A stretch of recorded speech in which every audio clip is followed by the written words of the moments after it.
Hello नमस्कार दोस्तों, स्वागत है आपका अपने YouTube चैनल आरके डुबे में। दोस्तों हमारा चैप्टर है आज का राजस्थान के इतिहास भारत के इतिहास के बारे में। तो भारत के इतिहास में हम सबसे पहले ज्ञात करेंगे सिंधु घाटी सभ्यता। ठीक है दोस्तों, तो ये चैप्टर है रिट स्पेशल के लिए, रिट की तैयारी करने वाले स्टूडेंटों के लिए, क्योंकि ये सिलेबस सिंधु घाटी सभ्यता रिट के सिलेबस में काफ़ी ज़्यादा इंपॉर्टेंट है जीएस के पेपर में। ठीक है दोस्तों, तो सिंधु घाटी सभ्यता, इसको हड़प्पा सभ्यता भी कहा जाता है।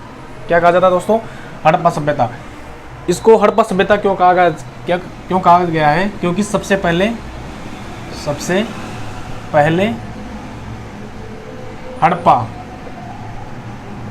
नामक सभ्यता का खोज किया गया था। ठीक है दोस्तों, हड़प्पा नामक सभ्यता का सबसे पहले खोज किया गया था, इसलिए इसको सिंधु घाटी सभ्यता को भी हड़प्पा सभ्यता कहा जाता है। ठीक है, सिंधु घाटी सभ्यता को ही हड़प्पा सभ्यता कहा जाता है। ठीक है, सिंधु घाटी सभ्यता, इसको कांस्य युगीन सभ्यता कहा जाता है। देखो इसमें रिट में जो क्वेश्चन पूछे जाते हैं उसी से संबंधित मैंने ये वीडियो बना रहा हूँ। ठीक है, तो सबसे पहले बात करते हैं सिंधु घाटी सभ्यता को क्या कहा जाता है। कांस्य युगीन सभ्यता, क्योंकि इस सभ्यता में जो हथियार औजार मिले हैं वो कांस्य यानी कांस्य से संबंधित, यानी कांस्य धातु है, कांस्य धातु, तो उसके औजार मिले हैं। तो इसको कौन सी सभ्यता कहा गया है? कांस्य युगीन सभ्यता। देखो यहाँ से सीधा क्वेश्चन पूछ लिया जाता है। कांस्य युगीन सभ्यता, सिंधु घाटी सभ्यता कौन सी सभ्यता थी? लोह युगीन सभ्यता, कांस्य युगीन सभ्यता, ताम्रपाषाणी सभ्यता। ठीक है, तो आपको बिल्कुल कंफ्यूज नहीं होना और क्या करना है, कांस्य युगीन सभ्यता। ठीक है, कांस्य युगीन सभ्यता। दूसरी बात आती है आद्य ऐतिहासिक युग की सभ्यता। इसको क्या कहा जाता है? और आद्य ऐतिहासिक सभ्यता। ठीक है दोस्तों, आद्य ऐतिहासिक सभ्यता हमने पढ़ा था पिछले वीडियो में। प्रागैतिहासिक और दूसरे नंबर पे आद्य ऐतिहासिक, और एक था ऐतिहासिक। आद्य ऐतिहासिक और प्रागैतिहासिक और ऐतिहासिक में क्या फर्क है? प्रागैतिहासिक है अज्ञात काल से लेके 2500 ईसा पूर्व तक। इसके समय को क्या कहा गया है? प्रागैतिहासिक, ईसा पूर्व। ठीक है, यानी कि अज्ञात काल से लेके 2500 ईसा पूर्व के समय के काल को क्या कहा गया है? प्रागैतिहासिक काल। और आद्य ऐतिहासिक काल का जो समय है वो है 2500 ईसा पूर्व से लेके 600 ईसा पूर्व। ठीक है, इसलिए इसको आद्य ऐतिहासिक युग की सभ्यता भी कहा जाता है, क्योंकि इसका कार्यकाल आद्य ऐतिहासिक काल की काल अवधि में आ रहा है। 2500 ईसा पूर्व से 600 ईसा पूर्व के जो बीच का समय उसको क्या कहा जाता है? आद्य ऐतिहासिक काल। ठीक है, ऐतिहासिक जो काल है वो 600 ईसा पूर्व के बाद का काल है। ठीक है, ऐतिहासिक जो काल है यानी कि लिखित जो बिल्कुल प्रॉपर दस्तावेज इतिहास के मिले हैं वो 600 ईस्वी पूर्व के बाद मिले। ठीक है, तो सर्वप्रथम खोज, ठीक है, सिंधु घाटी सभ्यता की सर्वप्रथम खोज, सिंधु घाटी सभ्यता की सर्वप्रथम खोज की गई थी चार्ल्स मेनन 1826 में। किसने की थी? चार्ल्स मेनन।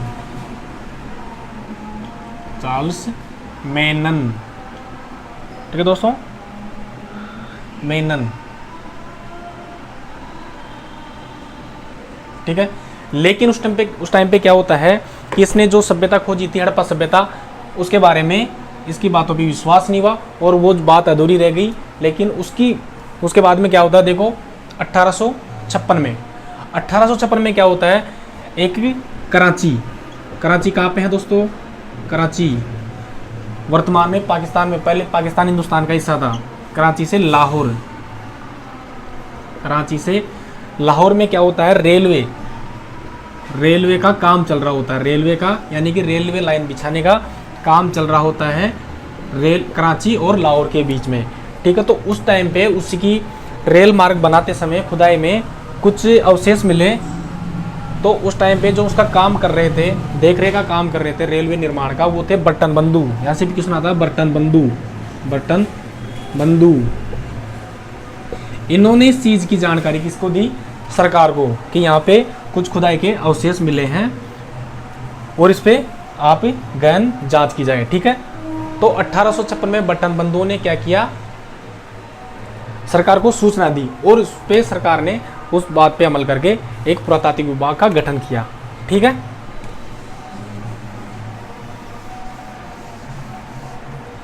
अब दूसरी बात आती है हड़प्पा सभ्यता का नामकरण। देखो हमने पढ़ लिया हड़प्पा सभ्यता का नामकरण। हड़प्पा सभ्यता का नामकरण,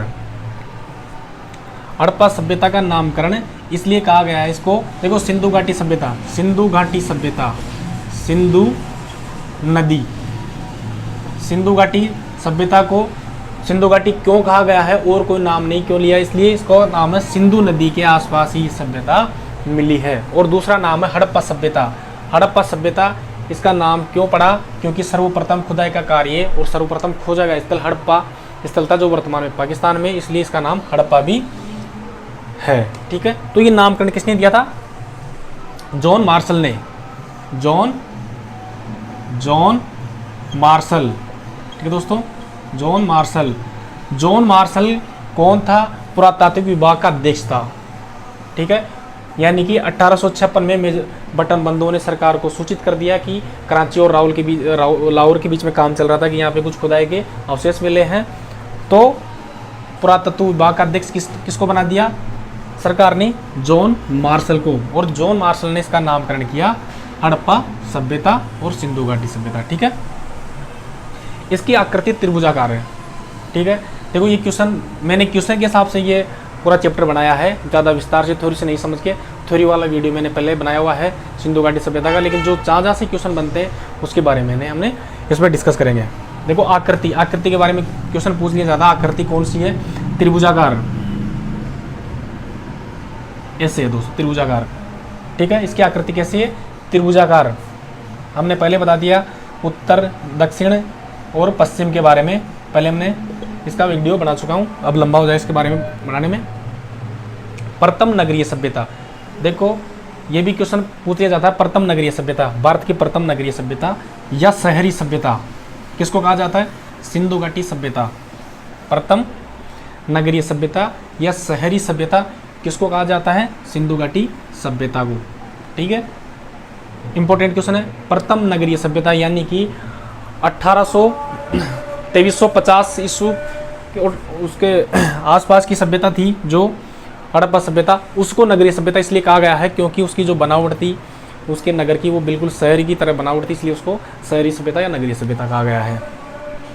शहरों की संख्या, देखो यहाँ से भी क्वेश्चन बनता है, यानी कि सिंधु घाटी सभ्यता में खोजे गए स्थल तो काफ़ी हैं, लेकिन शहरों की, यानी कि जैसे भी मान लो वर्तमान में हिंदुस्तान में काफ़ी सारे गाँव और काफ़ी सारे इलाके हैं, तो उसमें शहरों का दर्जा किसको मिला हुआ है। तो इसी तरह उस टाइम पे सिंधु घाटी सभ्यता में शहरों की संख्या, बड़े शहरों की संख्या थी 8 शहरों की संख्या कितनी थी, 8। इंपॉर्टेंट बात है ये, सिंधु घाटी सभ्यता में शहरों की संख्या कितनी थी। पहला हड़प्पा, कौन सा था, हड़प्पा। दूसरा मोहनजोदाड़ो, मोहनजोदड़ो। तीसरा चरमूदड़ो। ठीक है, चौथा कालीबंगा।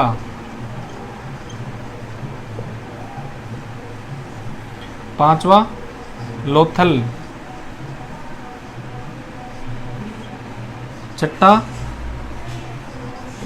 बनवाली। सातवां धोलावीरा और 8वां नंबर पे रोपड़। ठीक है,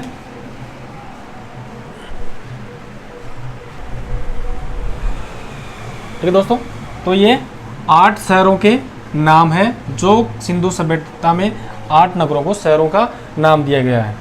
सॉरी, रोपड़ नहीं है, सूरकोटड़ा,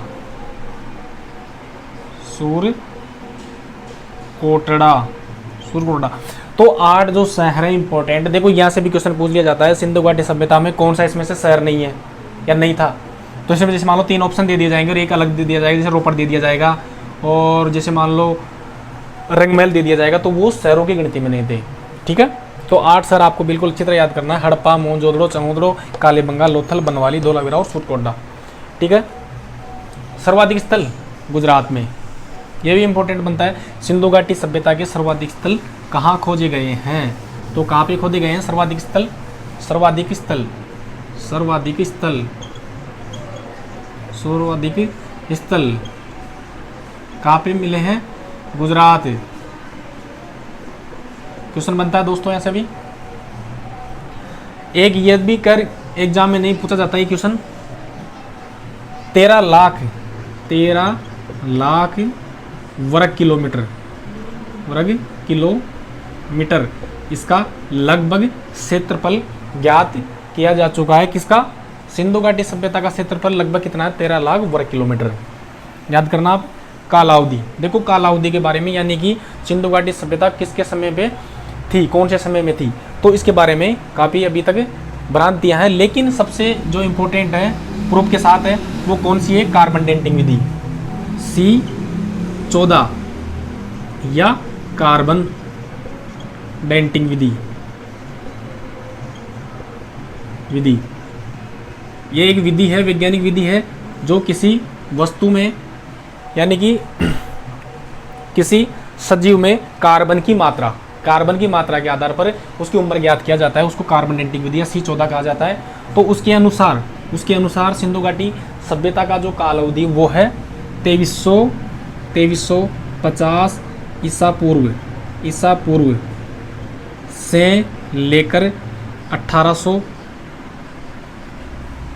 1750 ईसा पूर्व।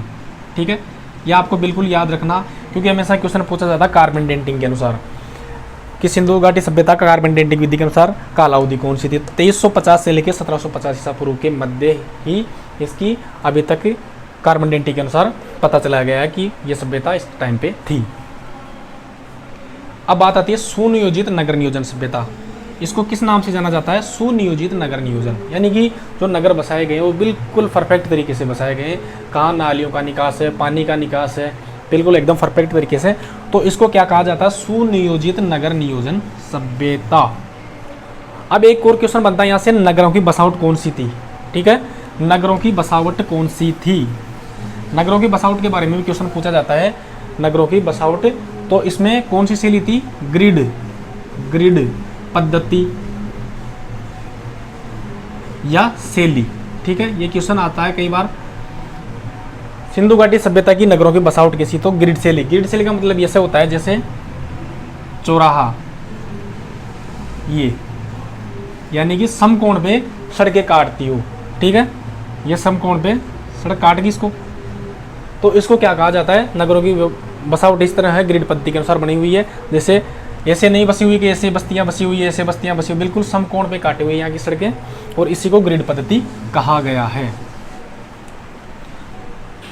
मकान के दरवाजे, यहां से इंपॉर्टेंट क्वेश्चन बनता है, मकान के दरवाजे। सिंधु घाटी सभ्यता में वे लोग, पता नहीं उनकी क्या सोच थी या उनकी क्या मान्यता थी, मकान के दरवाजे जो मुख्य सड़क होती थी, मुख्य मार्ग होता था, उससे विपरीत दिशा में बनते थे। जैसे मान लो ये मार्ग है, ये रास्ता है, अब इस पे ये मकान बने हुए हैं। ठीक है, आप समझ रहे हैं इस चीज़ को, ये मकान बने हुए तो इनके दरवाजे इस तरफ खुलेंगे, विपरीत दिशा में खुलेंगे। मुख्य मार्ग पे उनके मकानों के दरवाजे नहीं खुल के विपरीत दिशा में खुलते थे। ठीक है, एकमात्र कौन सा, एकमात्र था लोथल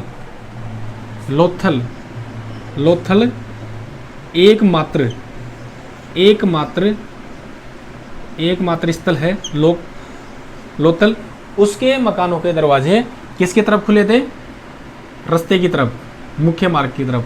तो क्वेश्चन ऐसे पूछा जाता है कि सिंधु घाटी सभ्यता का एकमात्र वह स्थल जहाँ पे मकानों के दरवाजे मुख्य मार्ग की तरफ खुले गए, तो वो कौन सा था, लोथल। बाकी जितने भी स्थल मिले हैं उनके मकानों के दरवाजे मुख्य मार्ग के विपरीत दिशा में मिले हैं। ठीक है, सबसे बड़ा स्थल, सबसे बड़ा क्षेत्रफल की दृष्टि से सबसे बड़ा स्थल है मोहनजोदड़ो। बिल्कुल आपकी बेसिक नॉलेज के लिए और एग्जाम के लिए इंपॉर्टेंट क्वेश्चन है। सर्वाधिक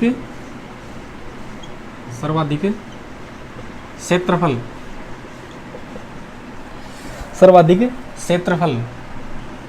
सर्वाधिक क्षेत्रफल वाला स्थल कौन सा है, मोहनजोदड़ो। मोहन जोदड़ो। सर्वाधिक सबसे बड़ा स्थल क्षेत्रफल की दृष्टि से कौन सा है? मोहनजोदड़ो।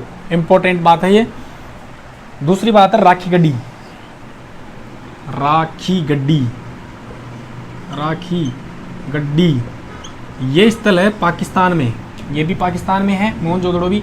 राखी गड्डी पाकिस्तान, ठीक है दोस्तों, पाकिस्तान। ये सबसे छोटा, सबसे छोटा, सबसे छोटा, सबसे छोटा है राखी गड्डी, लगभग 2 एकड़, 2 एकड़, 2 एकड़ में फैला हुआ है। राखी गड्डी पाकिस्तान में है और सबसे छोटा है, 2 एकड़ में फैला हुआ है। और सबसे बड़ा है मोहनजोदड़ो, जो सिंधु घाटी सभ्यता का सबसे बड़ा स्थल है। दूसरी बात आती है विशाल स्नानागार के बारे में। देखो, यानी कि स्नानागार यानी कि बाथरूम, नहाने का, और अन्नागार, अन्न भंडार का जो गृह है उसको बोलते हैं अन्नागार और स्नानागार। दोनों ही कहाँ पे मिले हैं? मोहनजोदड़ो में। देखो, यहाँ से क्वेश्चन बोला जाता है कि सबसे बड़ा स्नानागार या सबसे बड़ा अन्नागार कहाँ मिला, तो वो है मोहनजोदड़ो में। मोहनजोदड़ो, मोहनजोदड़ो में एक रिकॉर्ड क्या है? सबसे बड़ा स्नानागार व दूसरा सबसे बड़ा अन्नागार, यानी कि अन्न भंडार का सबसे बड़ा साक्ष्य और बाथरूम का सबसे बड़ा साक्ष्य कहाँ मिला है? वो दोनों ही मोहनजोदड़ो में मिले हैं।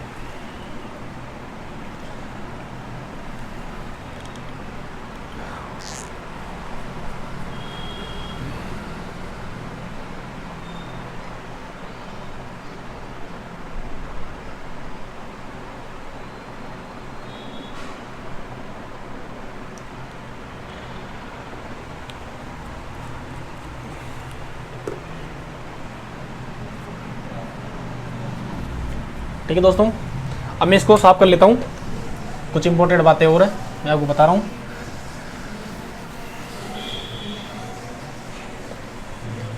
सिंधु घाटी सभ्यता के बारे में 4-5 वीडियो पहले बनाए हुए मैंने, डिस्क्रिप्शन में उनको डाल दूंगा, आप आराम से उनको नोट करना, देखना। एक है गोदीबाड़ा, गोदीबाड़ा बंदरगाह, सिंधु घाटी सभ्यता का एकमात्र बंदरगाह स्थल या गोदीबाड़ा, ठीक है। बंदरगाह, बंदरगाह,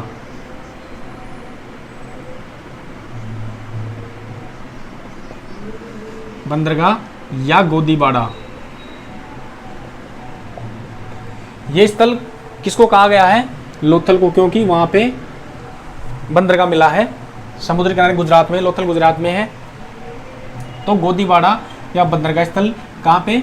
लोथल को कहा जाता है, ठीक है, याद करना। चावल की खेती का प्रथम प्रमाण विश्व में, विश्व में, विश्व में चावल, चावल की खेती, खेती का प्रथम साक्ष्य मिला है लोथल, लोथल, लोथल व रंगपुर में, ठीक है। लोथल व रंगपुर में विश्व में प्रथम चावल की खेती के साक्ष्य मिले हैं लोथल व रंगपुर में। एक क्वेश्चन है घोड़े का एकमात्र अवशेष, घोड़े की अस्थियां मिली है यहाँ पे, एकमात्र अवशेष है घोड़े का सुरकोटड़ा, सुरकोटड़ा घोड़े के अवशेष, ये एकमात्र है घोड़े के अवशेष।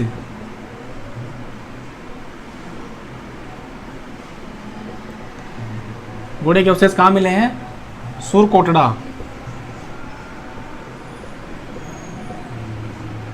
सुरकोटड़ा में एकमात्र स्थल है जहाँ पे घोड़े के अवशेष मिले हैं। ऊंट की अस्थियां, ऊंट की अस्थियां, यह भी मोस्ट है। ऊंट की अस्थियां, ऊंट की एकमात्र स्थल, एकमात्र स्थल, ऊंट की हस्तियां,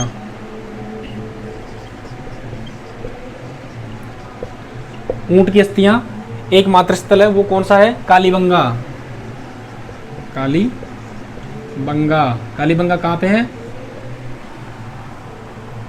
हनुमानगढ़ राजस्थान में। ठीक है, एक और क्वेश्चन बनता है, सर्वप्रथम चांदी के साक्ष्य कहाँ मिले हैं? सिंधु घाटी सभ्यता में। भारत में सर्वप्रथम रजत या चांदी कहाँ पे पाई गई है? सर्वप्रथम चांदी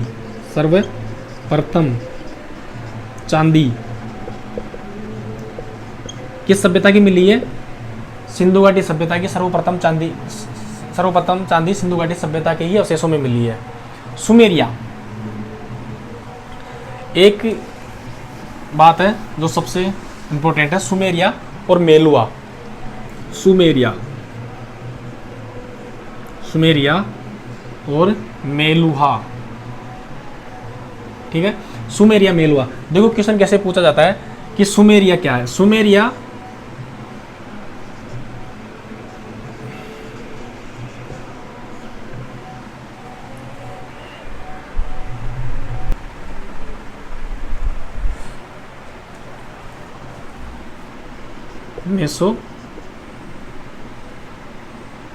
मेसोपोटामिया या इराक। ठीक है, मेसोपोटामिया या इराक के लिए कौन सा शब्द यूज किया गया है? सुमेरिया। ठीक है, और मेलुआ किसके लिए शब्द यूज किया गया है? सिंधु घाटी सभ्यता।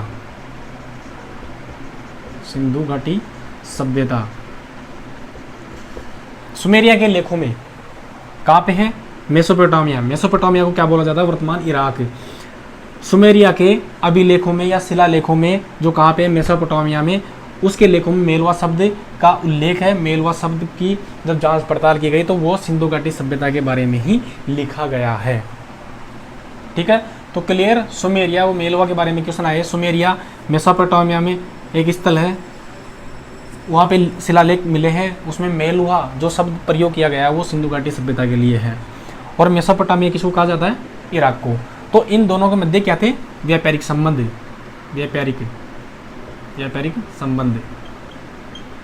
बहुत गहरे संबंध थे व्यापारिक मेसोपोटामिया से सिंधु सभ्यता के। अब मात्र सत्तात्मक समाज, यहाँ से भी क्वेश्चन बनता है। सिंधु घाटी सभ्यता कौन सी थी? एक तो नगरीय सभ्यता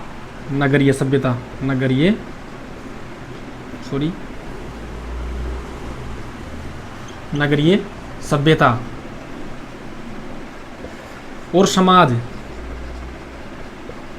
कौन सा था? मात्र सत्तात्मक, यानी कि मात्र सत्तात्मक, यानी कि माता का सम्मान बहुत ज़्यादा था सिंधु घाटी सभ्यता में। ठीक है, और जैसे इससे संबंधित क्वेश्चन, ग्रामीण सभ्यता कौन सी थी? वैदिक सभ्यता कौन सी थी?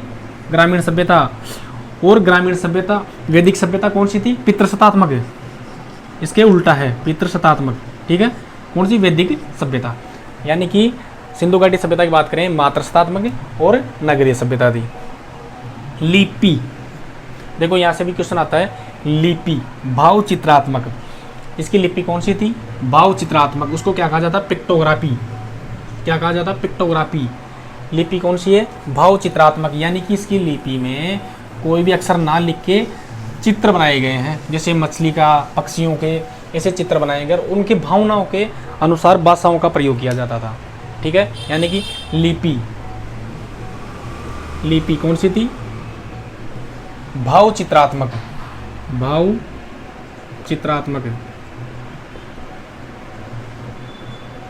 या इसको क्या कहा जाता? पिक्टोग्राफी।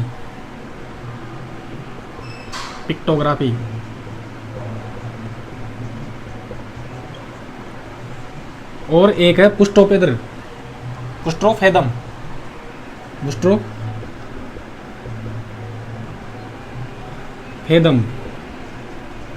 पुष्टोफेदम किसने कहा है? बीबी लाल ने।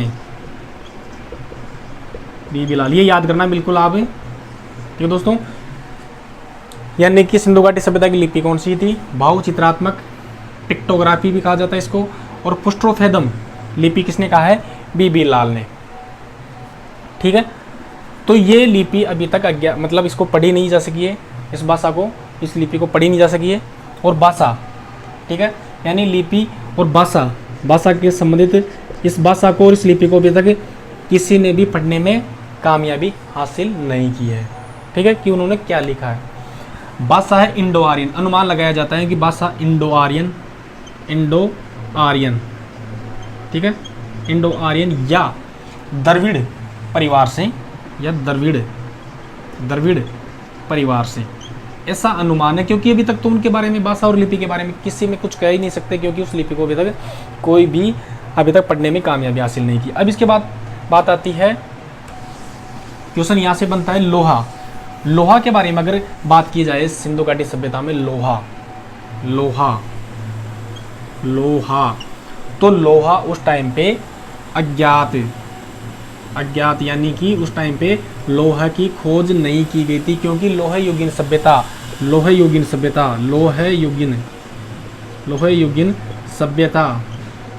कब आई थी? 1200 ईसा पूर्व के आसपास लोह युगीन सभ्यता हमने पढ़ी है, और लोह युगीन सभ्यता 1200 ईस्वी के आसपास आई थी। तो ये तो 1750 ईस्वी से पहले ही खत्म हो गई थी सभ्यता, तो इसमें लोहे का बिल्कुल भी ज्ञान नहीं था। एक दूसरी बात आती कपास। विश्व में प्रथम, यानी कि विश्व में प्रथम कपास के साक्ष्य कहाँ मिले हैं? सिंधु घाटी सभ्यता में, सिंधु सभ्यता में, ठीक है।